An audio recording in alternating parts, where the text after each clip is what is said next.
Welcome to my channel. My name is Bea and this is where I talk about knitting and crochet, and today I want to talk about some of the knitting micro trends I've been enjoying in 2025. I've been meaning to do this video for ages because I feel like there have been so many micro trends this year, just like fun little things that I think we'll look back on and be like, yeah, remember when everyone's obsessed with the striped scrunchie bag, or remember when everyone was still trying to make butter yellow work? Like things like that. But I kind of got a bit overwhelmed, and also I feel like I'm quite salty about some of the trends that I've spotted this year. Like I don't necessarily feel like they're good trends, if that makes sense. So instead I thought I would just pick out 4 that I have been enjoying and one that I feel like we're just starting to see develop. So first trend, these mostly aren't in chronological order, but this one definitely is, matcha green. I'm really loving that this seems to be the kind of the colour of the year. You know how with a lot of brands that mainly do quite neutral colours and influencers who mainly knit in neutrals and all the rest of it, which I get, especially for things like cables where they do look so good in neutrals, but there'll always be like one colour that people will like break the beige barrier for. I think a few years ago it's there was a beautiful cobalt blue, there was the poppy red, which I think was a knitting by olive colour for a while. Obviously butter yellow was kind of last year, but I think a lot of people realised butter yellow isn't very easy to style or to go with stuff, so I feel like we didn't see as much of it. But I think this year has definitely been matcha green, and we're seeing it in loads and loads of patterns. Obviously this shade of kind of grass matcha has been around for a while. Yeah, it was like March last year with the cloud blouse, like the petite knit pattern. I just think is classic this, but I feel like I'm not seeing normal civilian knitters knitting it so much until this year, and then suddenly it's all of my feeds, including on platforms where I haven't liked anything with matcha in. Like it does seem to be across the board. And just looking at the patterns that have been popular like this year, I've seen loads of people suddenly making the matcha jumper, which was released in March, but I'm seeing a lot more people like talk about casting it on for autumn. The dog walker mittens I think have been trending like literally this week. There was the Caitlin Hunter Nordic Bloom, is that true? Yeah, the Nordic Bloom vest, which does appear later on in a different trend as well. Yeah, I just feel like variations of the grassy matcha green, and I think it's happening for a few reasons. So partly I think we've just gone through all the primary colours, you know, it's like red, blue, yellow, what's next? Green. I think purple has quite a lot of like crafty connotations, so people are less likely to go for that. Maybe we'll see a bit of pink next year, I'm not sure, but yeah, I think matcha was the last token bright colour for people's wardrobes. And I think it's kind of stayed popular through the year, which is nice, because a lot of the time I think, like I remember when cobalt blue was a thing, it just seemed to be in the spring months that suddenly everyone's obsessed with cobalt, and then by the time we got to autumn it kind of died off a bit and was getting replaced by red. So I think matcha has persisted for a couple of reasons. Firstly, I think after the butter yellow thing, where a lot of people were knitting butter yellow stuff and then like noticeably never wearing it, struggling to style it, etc., I think people are a bit more maybe interested in like, okay, yes, a token bright colour in the wardrobe, but does it actually go with everything else? And the thing about the matcha green is it does go with a lot of colours, maybe not black so much, although I've even seen it styled well with black, but it goes with grey, it goes with brown, it goes with beige, it goes with cream. There's a lot of ways to take it, and I think it's a very good shoulder season colour because it's the kind of the pale green of spring and new life, new birth, etc, etc. You can make it work in summer because it's quite a kind of like, there are variations of it that are quite crisp and sharp. I don't think we saw it as much, but I did see some summer knits in it.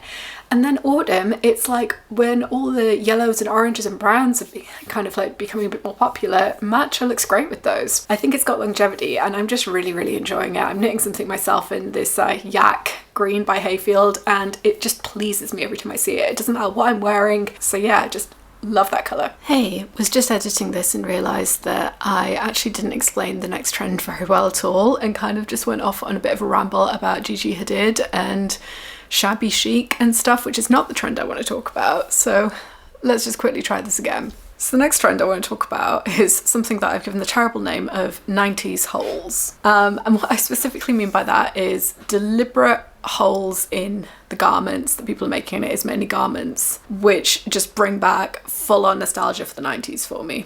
So it's kind of separated into 2 parts. So you have things like the petite knit Valerie top, and I know there's been a couple of others as well, where you have the kind of the sideways opening with the buttons, which I have no idea how anyone styles this, but you know what? I also didn't have any idea how anyone styled it in the 90s either, when you've got, especially a diagonal strip cut out, and it was such a thing. If I am cold enough for long sleeves and wool, I want to wear a bra and like maybe like a t-shirt underneath as well or something, but then it's like gonna bulge through the gaps, isn't it? Anyway, not the point. So there's that, but then there's also the eyelet thing that's been happening a lot. So this vest in particular by Gregoria Fibers, I think came out a few years ago, but this year, this summer, it was just all over my feed. It was in every spring wrap up of like what I want to knit video. It was all the summer knits, and bear in mind I've been aware of this vest for a while and always kind of wanted to make it, and actually had it bookmarked for a while, and yet it never appeared in my Instagram feed until this year, when suddenly everyone seems to be making it. And I think it is the eyelets that have captured people. And then there's another cardigan out at the minute by a designer who I really, really love, even though I've never made any of her stuff, so this is not a recommendation, but she's called Femke, I think. I'll put the name up. And she's released this kind of like, it's almost like a autumnal wintry version of the Gregoria Fiber vest, with the eyelets once again. And that was a very 90s thing as well. Everyone was wearing these kind of like very soft kind of like viscose kind of like quite tight fitted tops with like lots of little clusters of violets on them. Once again, I have no memory of how we wore bras under them, but I had a load of them and wore them all the time. And now I feel like that's kind of translated into knitwear, and obviously eyelets have always been a thing, but it's often been like a line of eyelets. I feel like it's only recently that I've seen people kind of playing around with clusters of eyelets as much. Obviously we've had designs over the few years that you know, everyone's always going to kind of come back to this, I think, because eyelets are quite fun to knit, and I think that they can look very kind of deliberate and nicely finished. But yeah, it just feels like this is the summer that everyone got really, really into eyelets, and then going into the autumn time as well, looking for ways to incorporate them into winter knits. So that's my horrible trend of 90s holes for you. All right, let's get back to me in the past and see if I managed any better with trends 3, 4 and 5. Medieval / Middle Ages. And I'm sorry to all the history buffs out there who are immediately gonna be like, they're very different things and you don't understand, but you know the vibe, you know what I'm talking about. I'm talking about like kind of a combination of Bayeux tapestry aesthetic with Joan of Arc armor, if that makes sense. I feel like we are seeing so many cabled things in like dark grey, and I'm like literally knitting a cable grey dark hat at the minute, so I don't know. It's not the kind of thing I would normally make. I'm making it for a friend who is very into historical reenactments, but I also have just been noticing so many things like this, the Sylvan sweater in particular, but there's been a couple of others that I'm going to pop up on screen, and I don't know if it's like a Chapel Roan kind of nod with the whole Joan of Arc thing. I don't know if it's that we're in a political time where we kind of want like heroes, as it were, and a lot of kind of heroic images have been kind of corrupted, so we're going like fully medieval. But also the, you know, the unicorn sweater, for example, I feel like it's very Bayeux tapestry coded, and we're seeing a lot of here are some more examples of jumpers and knitwear that I keep seeing on my feeds at the minute, where it's almost a kind of like throwback to the like embroidery traditions of kind of medieval times, and you know, the couching, like it looks like the techniques they were using back then. I'm so intrigued by this, and also a lot of YouTubers have been doing kind of, you know, roundups of this as well. I think Jack in the Attic has done a load of kind of medieval style pattern roundups and stuff. But I've also just ended up just like really getting into a lot of sewing YouTube as a result of just being intrigued by this, because I don't necessarily want to make these myself, either the kind of the sort of chainmail cables or the kind of Bayeux tapestry style colour work, but it's just fun and intriguing and weird, and I don't know where it comes from. And obviously maybe I'm getting a bit overly deep to associate with politics, and you know, that we want kind of like heroes to step forth at this point, and maybe it's just Chapel Roan, or maybe it's something else going on. It's a fun one, isn't it? It's a weird one, and yeah, I'm just enjoying it. Okay, so the next one I've got is one that, you know, I've been saying all this stuff like, this isn't my style, like I wouldn't wear this, about medieval stuff, but this next one I would totally wear. So what I'm going to call it is illustrated botanicals. It's not hyper realistic botanicals on things, but it's a stylized version that looks like it could be an illustration. And obviously Tati Lutzak is like the queen of this. Pretty much everything she does is just chef's kiss, love the florals, but also this is exactly what I'm talking about. But we've also seen stuff from Florence Miller, is it? She did the Forget Me Not jumper and the Rosie sweater as well by Le Paul. These are some examples of these kind of like flat florals that look quite stylized, but also look like some kind of amateur botanist may have just drawn it in their notebook while sitting next to a river one day. Some of it I think is like, maybe it's a little bit of a reference to a kind of Art Deco thing and the whole Orla Kylie aesthetic and mugs and stuff that seem to be having a bit of a resurgence at the minute. But there's also enough detail in them, like specific leaf shapes, specific petal shapes, that it doesn't feel cartoonish or childish. It just, yeah, it feels very kind of like, feels like something you'd see in maybe like a Moomin book. And I also love that a lot of these are done in kind of stripes or bands, as it were. Like, we seem to have moved away from the big florals that were happening a few years ago, and now it's kind of contained, neat, ordered, almost like something that a collector put together. Once again, we're kind of getting into dodgy territory where I'm like, it's Edwardian, no, it's Victorian, and like history fans are just like, please stop in the comments. But I feel like it just speaks to a very specific type of amateur enthusiast collector of florals, and then they've just been turned into these beautiful designs, and I've got like multiple of these in my to knit list, so long may it continue.